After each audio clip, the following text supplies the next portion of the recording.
Evolution hour underway. My camera seems to be flipped around this time. I'm not sure whether or not that's a peculiar feature that I need to adjust or whether I give a shit. So we'll find out about that.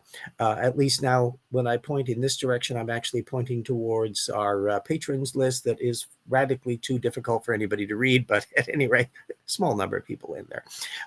You all know who you are, and I am so happy that you're out there giving a help to it. So we are still parading through the increasingly disappointing fog bank of Nathaniel Jeanson's traced book. This episode is the genetic glory that wasn't ancient Greece or Rome. Jeanson spent actually a couple chapters. Hi, Barbara.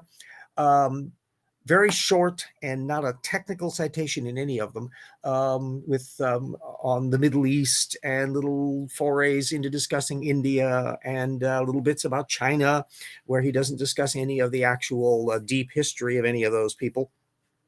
And just scatters a tiny number of generic histories of the region for this point. But he dribbled a little more allusions to the E1B1B haplogroup that we talked about in previous episodes. And on page 98, he presented another claim, quote, "In terms of its origin, the branches of haplogroup I run all the way back to 2200s BC to 1800s BC, unquote, with the recent variants being dated by Jeanson to 800s BC to 500s BC in his color plate 107. Whether or not this is going to show up. He had a large unit that I think I had shown in previous bits, and I put a little marker around a little tiny segment of that, which is the I group. Remember, he was riffing off of the Bergstrom paper from 2016 that I was able to get the original information and charts on. Jeanson's little group here, he had one of his little charts in a larger scale, and you can see my little annotations on there. The Bergstrom paper had this part back here to about 50,000 years, and this part in here from about 30,000 on, which is way different than the dates that Jeanson's compression system is operating. Now, you might think, oh, but he's just taking the data that he did not contribute to and just accordioning it in. Well, that has consequences, because if you're pulling the end down and the current group stays fixed, that means you're pushing material farther forward into time, obviously into like the Bronze Age and the Iron Age, in the case of his point, and thereby hangs a tail. I decided to look more into that little haplogroup because on the very next page, he wondered whether, quote, "could haplogroup I be the lineage of the ancient Greeks, perhaps of the ancient Romans?" Well, in other words, Greece and Italy. So I started thinking, what is the history of the occurrence of the I haplogroup?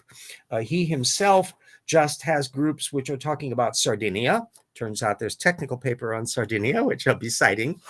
By the way, Jeanson didn't cite this paper on Sardinia. In fact, all of the technical literature that I'll be discussing this bit, he didn't get. It's not in his references.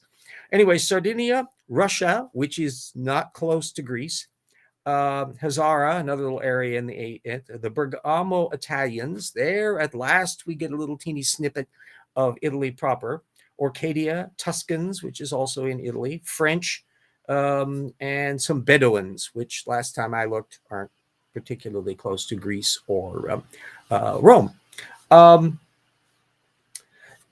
This is actually dealing with is population shifts and people wandering in and out and marrying and doing all their little things and bouncing around over a long period of time. And as it turns out, there's quite a lot of technical literature tracking down all that up and down and in and out over time, which we'll be dealing with in delicious detail.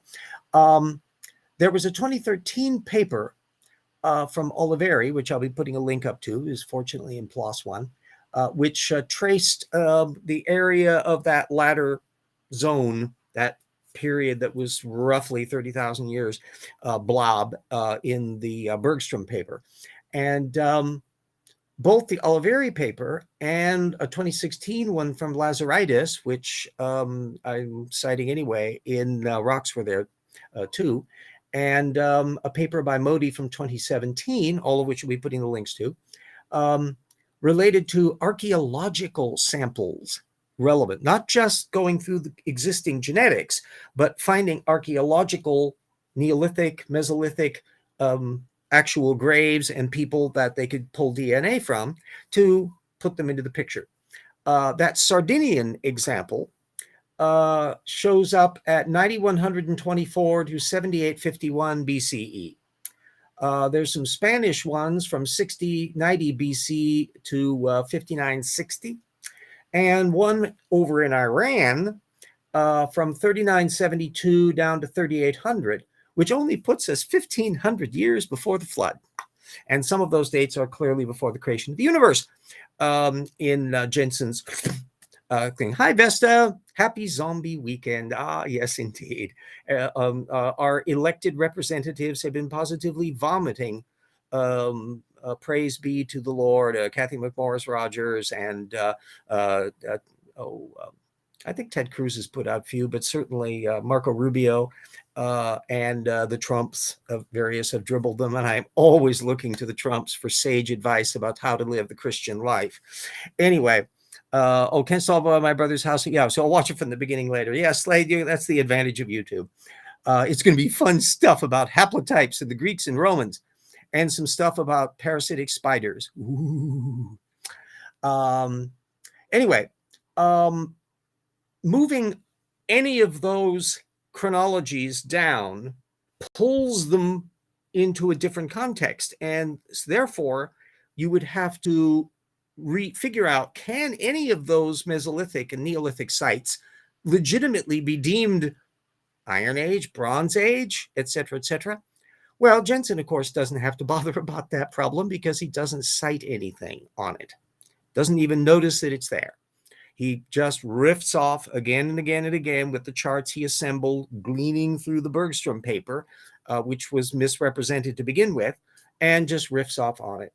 Now, ironically, that particular haplogroup can bring us genetically to something that we discussed in some previous episodes about Jeanson's obsession to drag Africa into the Egyptian mode.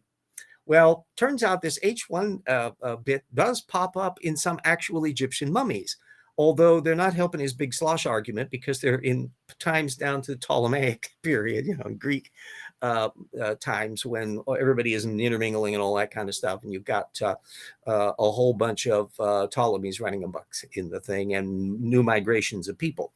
So what we're actually talking about in all of this is the migration of people around regions. I wonder whether scientists have done anything looking at chronologically the spread of the H1 haplotype group in particularly Europe over the last 10 or 15,000 years. Turns out, yes. And I found a really nice little video from just a couple years ago from GeoNomad. It's not very long. It's about 13 minutes. And it graphed the various archaeological data that was popping up and where and all through the things, and you were showing the various peoples and stuff shifting back and forth. He notes the connection between that and the Neolithic Grevetian culture of Western Europe, which is about 20,000 years ago. The maps spread around, and really nothing is going on notably in Italy or Greece except very sporadically. A little branch of the culture appears by about 15,000 years ago in that Italian and Greek region, but that's still long before the actual Greek and Romans, and it's still not exhibiting that particular haplogroup. It's an offshoot of the culture, not the haplotype, which is still clustered more in the north and west of Europe, and then spreading also into Asia and eventually all the way into Great Britain. And there's a whole bunch of little things on there. It all shows up beautifully in the video. I'll be putting a link into that. Increasingly rarer incidence of that haplogroup sloshes right over the Big Slosh timeline of 2350 BC. You can not see any notable perturbation of it. And then there's some occasional Greek connection that appears around 1700 BCE, but still not particularly indicative of the region. So what you've got is a really nice demarcation of how population shifts are taking place, none of which would make sense at all if you were trying to compress all of that from an Ararat dispersal model, which is not what we're seeing on the charts. Oh, sunset here in Canterbury and stuff to do. Yes, catch the video later. Part 2 of the Deer Show relates to a thing from Frank Sherwin back a couple years ago at ICR about a Texas-sized spider mystery. Dear hearts, it's one of those gee whiz things that creationists are terribly fond of. A new parasitical spider was discovered. And he immediately announces that symbiotic relationships are a big roadblock to evolution theory. No, not really. And he doesn't cite any technical literature on it. And he opines, however, although Myrma seculta is a mystery to secular scientists, no, it's not one for the creationists who see spiders as having always been spiders and ants as having been ants. No fossil references, no technical references, even to the paper explicitly on the new spider family, which is Ramirez et al. 2019, which happens to be available, so I'll be putting a link up to it. And it's a really interesting one because, greetings, Purple. We were just earlier talking about Jeanson's lame attempts to drag another haplotype down into the thing. Dan Stern-Cottonelli has pointed out that Jeanson has made the same mistake with that R1G1 group, where he has it popping up in Italy during the Renaissance, when we know from actual archaeological digs that it goes back to the Neolithic. And so it's just a complete non-starter, which is part of the reason why creationists like Robert Carter and that are not exactly bubbling with enthusiasm over the book Traced. Yes, ask why things keep evolving into crabs. Well, we got into a cousin of our chelicerates with the spider symbionts here. There's these spiders are mimicking ants and parasitizing ants' nest, and it turns out they're not entirely unique in that respect. So apparently, the evolutionists working on the paper, the one that Sherwin never bothered to cite, he was only riffing off of press accounts of the work rather than bothering to read the original paper.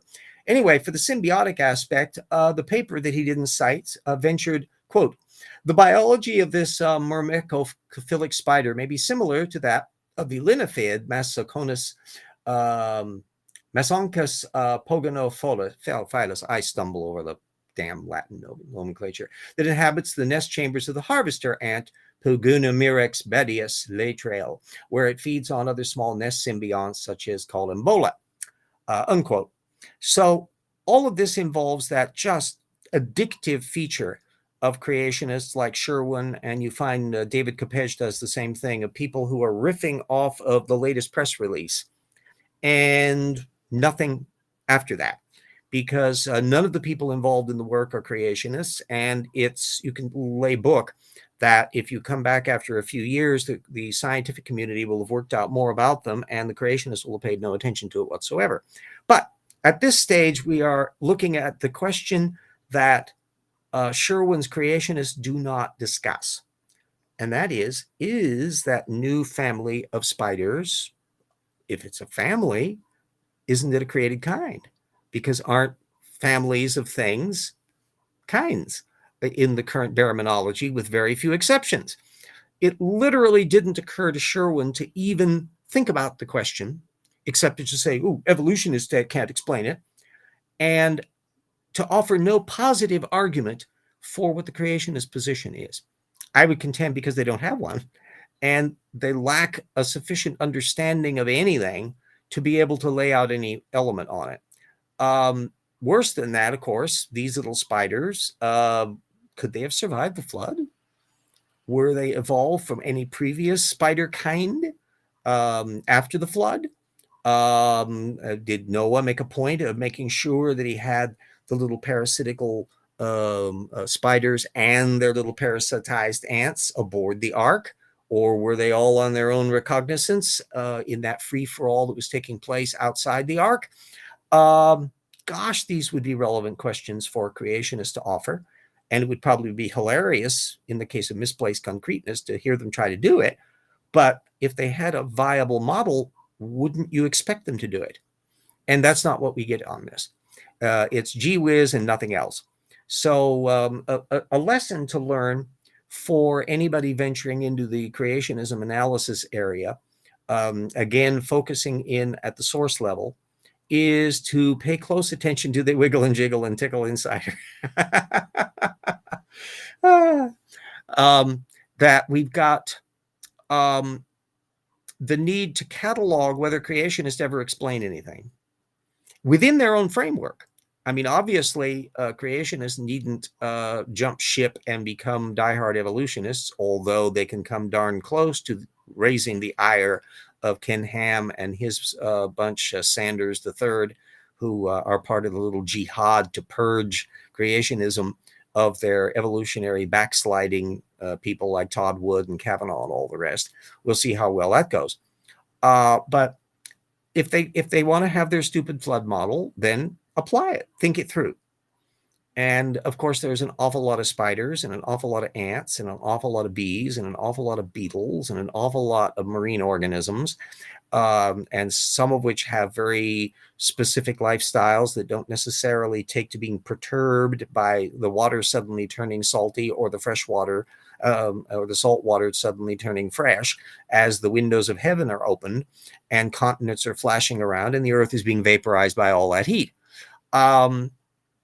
So what you see over and over and over again in the apologetics at the Acts and Facts level, and likewise at the Creation Magazine over at CMI, since they got control of that from AIG. But the arc story doesn't work without evolution. It happens in a matter of years instead of epochs. Yeah, that is exactly the quirky thing, which is ironically what's so gobsmackingly stupid about Ken Ham and his little acolytes going after the evolutionary creationists is that he apparently hasn't looked at his own museum, because the Ark encounter has evolutionary precursors for quite a few kinds, short-necked giraffes, the Dinohippus as the ancestor form for horses and the like.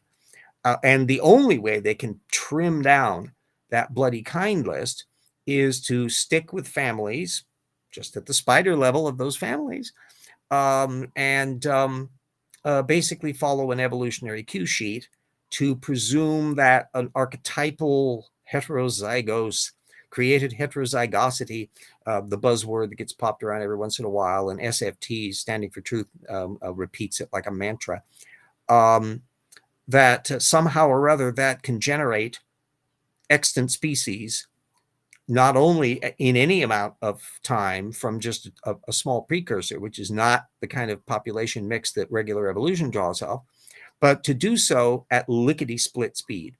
Remember, Andrew Snelling, for example, with a perfectly straight face, is insisting that in the time not merely after the flood, but after the Tower of Babel, mastodons and the like are evolving and then disappearing, and an ice age is taking place, all in that period after Babel.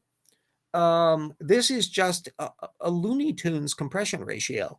And the other irony is, of course, that since so much of this is being made up on the fly, they're coming up with things that actually don't cross-connect with each other.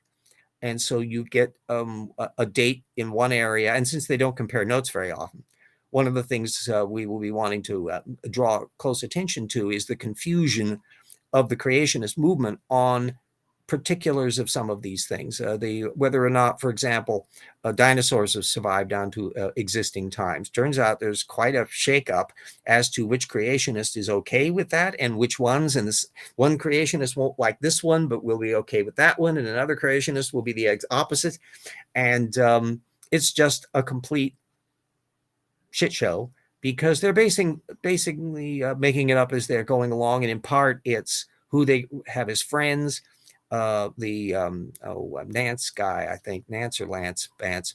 For any of that first video, one would need to deep throat a goat to eliminate the spider. Yeah.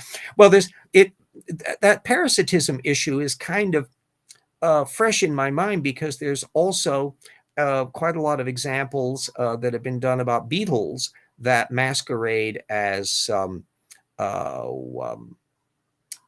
ant species. And it turns out that some creationists have brought that stuff up.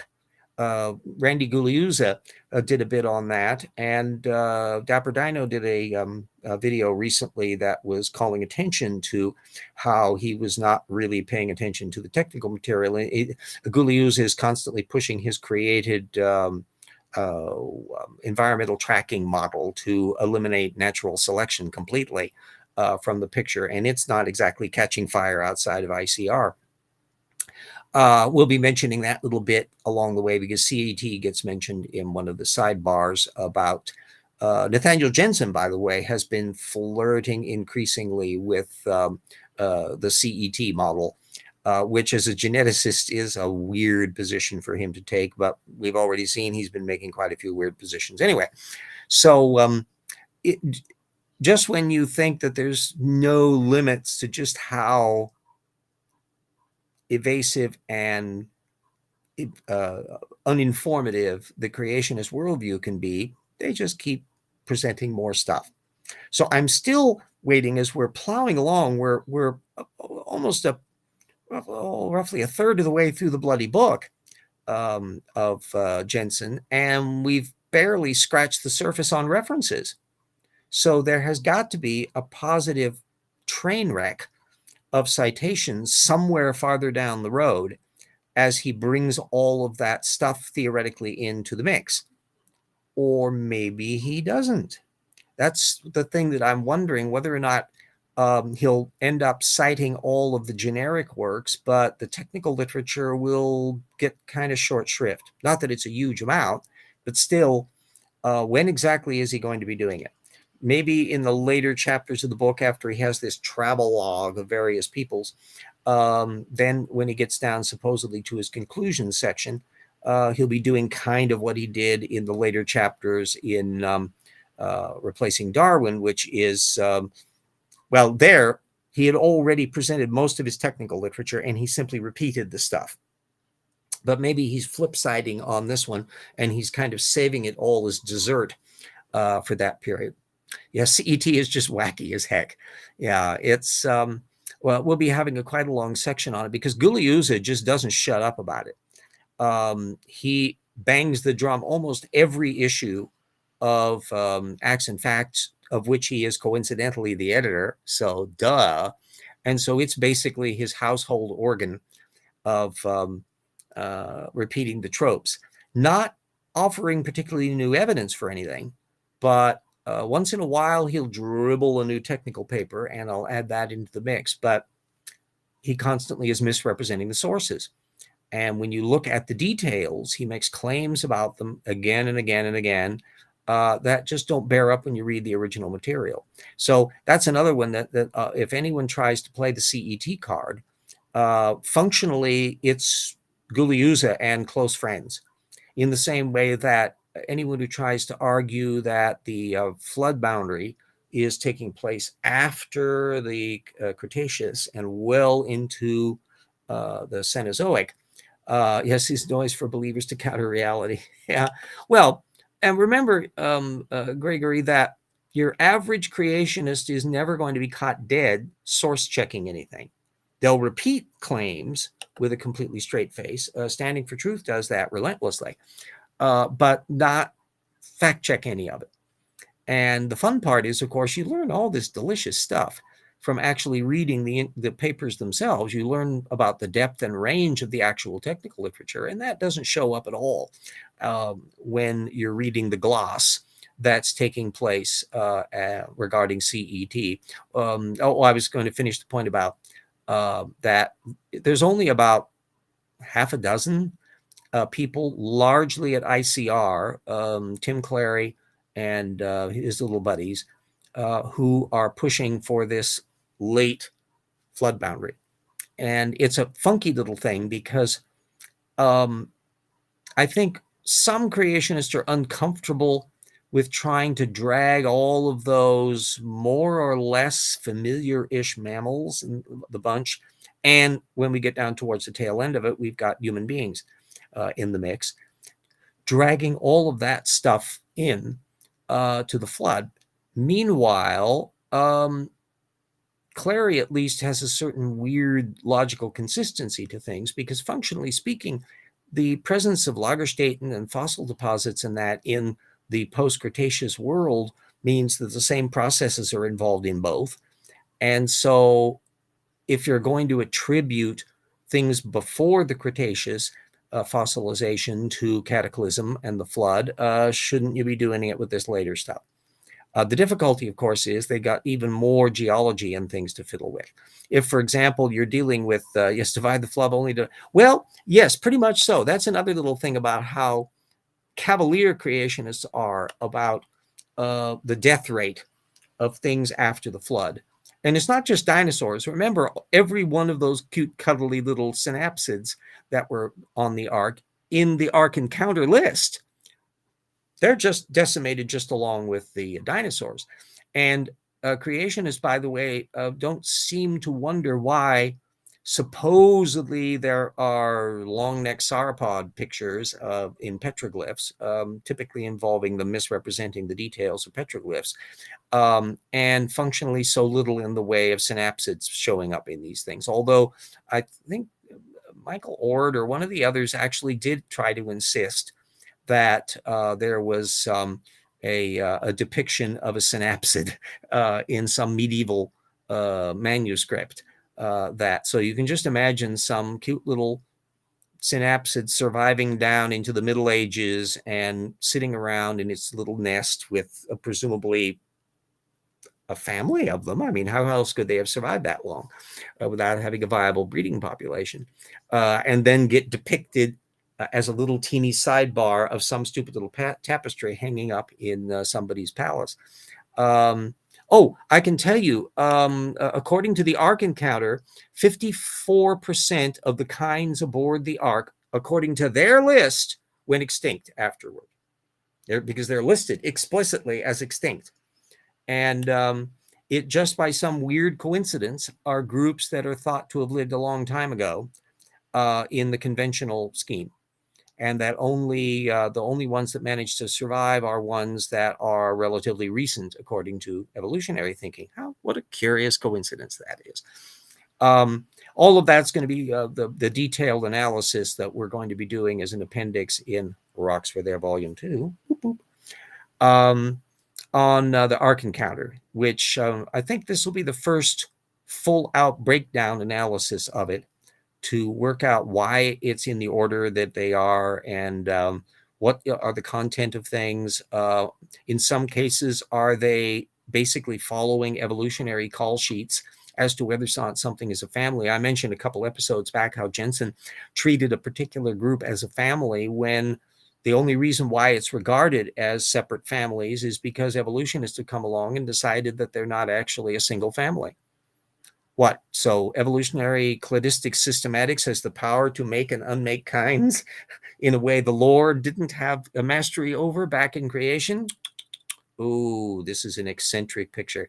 But because he was operating so far away from the actual technical literature, I don't think he realized what the hell he was doing on there. They needed to get some barbecue when the rain cleared. Yeah. Well, the amount of rotting flesh and crap that would have been around in there that Henry Morris and others would make vivid descriptions of the terrible conditions after the flood. But that's about as far as it goes. The impact of a theoretically globally wasted landscape that's been shunted around and mountain ranges thrown up and continents shifted. Remember, the current mantra at Answers in Genesis has the pre-flood continent. If you look at the Creation Museum, the pre-flood continent is Rodinia.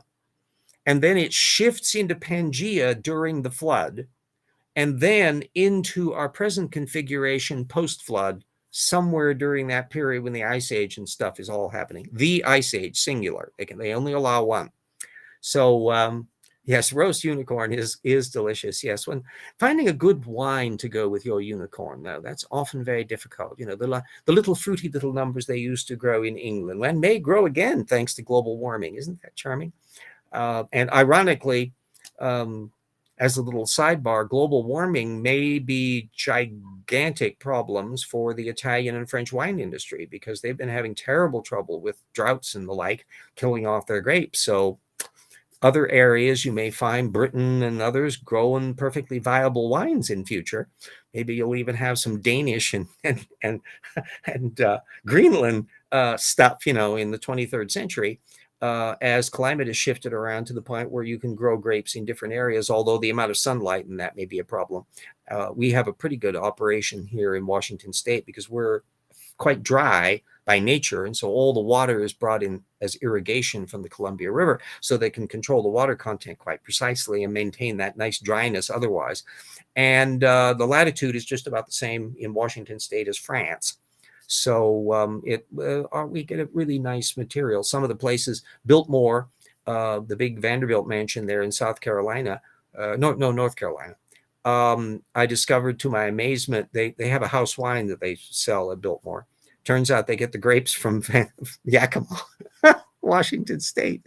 So la-di-da, they don't actually grow the grapes in North Carolina. Oh, heaven forfend. Although, again, with climate change, you know, maybe they'll be able to get away with it. Although with the amount of storms and floodings and tornadoes and all the rest happening in those regions, they might have some difficulty doing these things as stably because we so far have not shown a tendency on our bumpy little landscape up here to have tornadoes on the scale of stuff in the Great Plains. Australia and South Africa wines, yes, are doing quite well. And they've come up and now that we moved into the post-apartheid era, you know, where you can actually drink a South African wine without having moral qualms. They've grown to be really quite effective. And there's going to be an awful lot of players on the field who will be able to do things, especially as you get more and more advanced science, understanding why wines do what they do and so forth and so on. We've gone through some of these things before. One of the weird little fun facts is that in the 19th century, fungal blight killed off, I think, the entire French wine industry, and I think some of Italy too. I can't remember whether it extended into there, but basically killed off all the damn vines. And they had to go to California to get cuttings of the actual grapevines that were originally from Europe and transplant them back to Europe. So technically speaking, as my understanding is that all of the big French wines are effectively drawing off of the California versions of them that had been preserved far away from the blight back in the 19th century. Such is the details and the ups and downs of things even prior to our exciting times. Red Tail's an Aussie brand that makes some decent budget wines. Yeah, oh, that's another factor that's always funky, is the issue of wine snobbery, the extent to which a wine is deemed to be better just because it's in a fancy label or has a fancy price to it. And every once in a while, you know, these blind testings that will be done where somebody slips in a screw cap wine that turns out to be quite effective and win some awards, and everyone's got egg on their face because they realize that in some cases they're ranking things by snobbery because they know what the proper vintages and things are rather than simply going by any objective taste. It's an exciting little world. University of Stellenbosch has degrees featuring. Oh yeah, there's a colossal amount of money to be made, and in an international market, especially with something that can be shipped in bottles and relatively impervious to things. Although the first one that really kicked that in, when we look at why sherries took off as a wine back in the 1700s, is because it was virtually indestructible. You once you bottle the stuff, and if you open it up, it doesn't deteriorate. You can drink it for as long as you like. You can have 100-year-old sherries and all that in ways that a lot of more boisterous wines that aren't blended in that just fall apart over time. You basically have to drink them very quickly. And so it's huge money to be made in the international market with the amount of things. And anyone who is old fart like me will remember back in the ancient times when wine drinking and fine wines were not really a thing for the mass market or common folk. And I remember it wasn't until really the mid 1970s that the big revolution started taking place. And you found grocery stores starting to carry varietal wines. And now you walk into a Safeways and you've got or Walmart or Costco, and there's just this humongous wine departments all over the place with a vast array of material going on. And that's just another planet from where I grew up to where we didn't typically have wine at all, except maybe not even for like Thanksgiving or Christmas. And it was only when we started having big families and they would come over and watch movies and stuff, and we would be having wine, but Johannesburg Riesling or something with the turkey for Thanksgiving, that developed. And I also, at that time, I was working in a department store in the China department. So I had an in on what all the glasses were. And this was also the time you can date things that, technically speaking, if somebody tries to pour champagne into a flute champagne glass in a period story taking place in 1930, it's probably wrong, because flute style champagne glasses had become extremely rare, and everyone was using the flat saucer champagne glass that had taken over, in part because Americans were dominating the show, and the flat champagne glass could also be used for cocktails, and it had a wide purpose, whereas a flute is just really hyper specialized for sparkling wines. And because flute champagnes work better with sparkling wines, by the 1970s, you found the glassware people started re-including flute champagne glasses and phasing out the saucer champagne as now passé. So as you move into that 1970s and 80s and into our modern period, now it's perfectly understandable that if somebody is drinking a champagne, it's going to be in a flute champagne glass, not in a flat one. Now, if you jump back to 1870, odds are if somebody could afford the champagne, they would be drinking it out of a proper glass for it, in the same way that you would have the right shaped glass for a brandy or whatever, but if you could afford it. But we now live in an environment where you have such a broad range of material, and we're getting back into that, to where all of that stuff is available in the various stores we shop at. So there's been an egalitarianization of a lot of what was considered the haute culture higher up for people who have more money than they have good sense. So, Germany. Yes, we call it Gap soggy bag. It's inside of the box wine. Yeah, well, there's a whole bunch of things about some wines are terrible. The worst wine I ever had in my life was a bottle of champagne from Romania.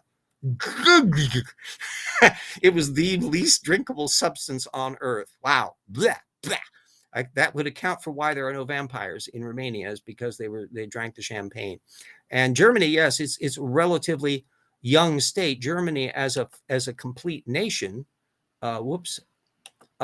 is younger than our Civil War over here. It's 1870, although most of the German Empire had been pushed together by the late 1860s, but the final acquisition of things and recognition as basically it was the Prussian Empire, but now Deutschland, there is really 1870 on. So it was a new state. Berlin was a relatively new city and considered kind of rustic jerks compared to the old traditional big league cities in all of this little patchwork. One of the characters who helped contribute a bit to that consolidation of Germany was Napoleon. When he marched through there were so many little principalities, a map looked like a patchwork quilt, and he tidied an awful lot of things up and would often make his brothers and cousins and stuff various kings of things. And so by the time Napoleon left the scene, Germany had a lot fewer map spots than before. And then, of course, you had the Prussians who helped defeat Napoleon, figuring in greater ambitions to deciding, maybe we'd like to have it all. Let's see. And then another variable that entered into the picture for the Prussians was the fact that they were watching very closely what we did with our Civil War over here. And they found out, my gosh, those railroads are handy for moving troops. I really like that. Let's work out timetables with our railroads over here so we can invade France, okay? And ultimately, their timetable approach to things caused them to go one battle too far, especially when you're trying to move like a couple million man army on a timetable schedule. If anything goes wrong, oops, you're in a mess, like Operation Market Garden did for the English during Second World War. Anyway, I digress. To really annoy a Russian, point out that vodka is Finnish. Yes, at the moment, annoying Russians is a thing that everyone should engage in. And of course, Finland is planning on joining NATO. So old Vlad's plan to disequilibrate NATO and fracture the Western alliance has proven to do exactly the opposite. It'll be nicer if Erdogan eventually leaves Turkey, and if we can get Orban out of power in Hungary and the like. And I think a couple of the nations up in Sweden and others have had now right-wing governments. I think Finland has a right-wing government now. So things are still messy in terms of progress and civilization in that regard. But at any rate, we're plugging along as a society. Yes, it didn't help that English kept bombing the railroad bridges. Yes, Finland became a member of NATO last Thursday, so it is official now. So under that argument, then I would advise against Vlad trying to regain. See, Putin has always been pissed off at the fact that the old Russian Empire broke up, the old Soviet Union, and so on his little bucket list is to basically put it all back together again, like Humpty Dumpty. And Ukraine was the first big operation. He's still got fairly good strong arm relations with Belarus, which is one of the little sore spots. That little group, some of the little commandos and stuff that have been fighting in the Ukraine war have been based out of Belarus, I think. And the guy who runs the place is a thug. So it's an interesting little time that we live in, ain't it? Oh, well. Anyway. So I managed to veer into about 42 minutes in content, of which we had a site sidebar on the formation of Germany and the history of wines and a few other little things. But one thing does lead to another. And that, if you want a take-home lesson on that, as we move into the exciting 21st century second half, we're going to have a variety of things dealing with stuff, that industries that may be going gangbusters at one point may fall apart as their resource base delineates. Areas that were heavily dependent on water pumped from somewhere else may find. California is now facing getting the reckoning from all of that stuff that they've been pumping out of the Colorado River. I can remember all the squabbles over the Owens Valley, and when it's not, I haven't heard it in quite a few years, but there were always rumblings during the 60s and 70s from California wanting to maybe, can we build a pipeline and suck water from the Columbia River? And Scoop Jackson and all the other very powerful Democratic senators and representatives here in Washington state basically said, F you, no chance on that. And I think even the most loony Rhino Trumpista would be very reluctant to let anybody from the South start trying to glom on to Columbia River water. There's too many industries and things that are connected all to it. Oh, Hendrel, first time you catch the stream live. Yes. The question is, am I live on my end, or am I a very clever simulation? If I am a simulation, that shows you the dreaded state of artificial intelligence in our time, that this is the best they could come up with. How pathetic. Yes. That's one of the problems that there is when the choice is between right and extreme right. And there's been an unpleasant politicization in Europe and in an awful lot of countries. And it also connects up to both nationalism and religious nationalism.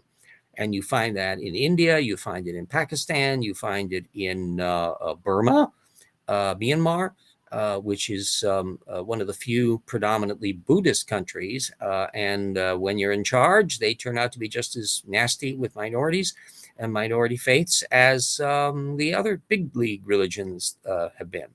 So it's an exciting and troubling world in many respects, but it's up to people to pay close attention to like information flow.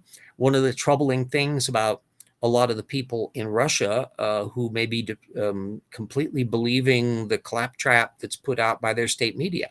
So long as you have a culture in anywhere that gains control over the media and can stop contrary viewpoints from being presented and legitimate reporting from being done, that can only have a bad effect. And Thomas Jefferson recognized the need for a free press. It could get rowdy back in the 1800s as politicians often owned newspapers and would lob criticisms of one another. But nonetheless, there was the recognition that without that free press, we're screwed as a free society. And that's the case in every one of these areas where you have a controlled press and you have a big block of people in the country that believe what they're told and have no way to check it, or have a back of their head saying, I'm not going to ask about that because that's going to get me into trouble, which just abets the problem, but it also puts a big drag upon the society. That's why, to some extent, over the long term, I'm far less concerned over the long-term viability of Xi's China to pull off that control freak trick. You can do it short term. And they'll probably do it very well short term because they're very competent people at dominating and oppressing people. But it means that you've got an increasingly large chunk of your population with half of their brain looking over their shoulder to see how their social contact numbers are. And that means there's more of their brain that can't be thinking of innovative things. And if they're going to try to play the innovative technology invention game and be control freak at the same time, I don't think that's going to work. Sorry. Anyway, well, the Canadian broadcast, NPR is still, National Public Radio is still quite good, and there are elements on the regular commercial networks. Where you get into trouble in some of the local channels is so many of them are owned by the Sinclair bunch, which are right-wing culture camp nutballs. And so they have a very politicized agenda, which they present in the guise of news. One of the big local TV channels, King, I can't remember whether it's a CBS affiliate or NBC, but they're owned locally by the Sinclair Group. None of our three main TV channels here, and the PBS one obviously not, none of our main channels here are owned by the Sinclair Group in Spokane. And therefore, I count our operation that we still have genuine reporting and we have fact checking and all that kind of stuff. So locally, where you are in the United States, check to find out who owns your local media, and also on radio channels and the like. Sinclair has a gigantic network of radio stations around there. So yes, well, BBC always has to kind of toe the line as to who is controlled politically in there. And we will see what happens. Long term, I'm thinking, how long will it take before it's painfully obvious that Brexit didn't work and that they rejoined the European Union? We'll see. I may not live to see it, but let's focus on something bright. We're going back to the moon sometime in 2024. The Artemis mission is going to take people around the moon and all that. Hopefully it goes extremely well and we can get some things going. And I'd love to live to the time when I can actually see people tromping around on our celestial bodies again. And we can get a little closer to the 21st century that I was expecting, but we got the Radio Shack 21st century, and it's been kind of a disappointment at some level. So anyway, American news always strikes me as a cabaret show. They're trying to entertain, not report. There's been a great deal of not terrible reporting, but increasingly tabloid-style teasers, to where if you look at the length of an old program, news programs, a half-hour news back in the Walter Cronkite 1960s, would have been 25 minutes functionally of news. Whereas now it's shrunk down to maybe 15 minutes-ish of news. And even though the commercials are only about 10 minutes of the thing, there's an enormous amount of repetitive, important thing that we're going to tell you, stay tuned. And they may tease a little bit of it, but that's padding. That's not actual reportage. And so the tight headlines and terse efficiency of news programs of half a century ago, we don't see.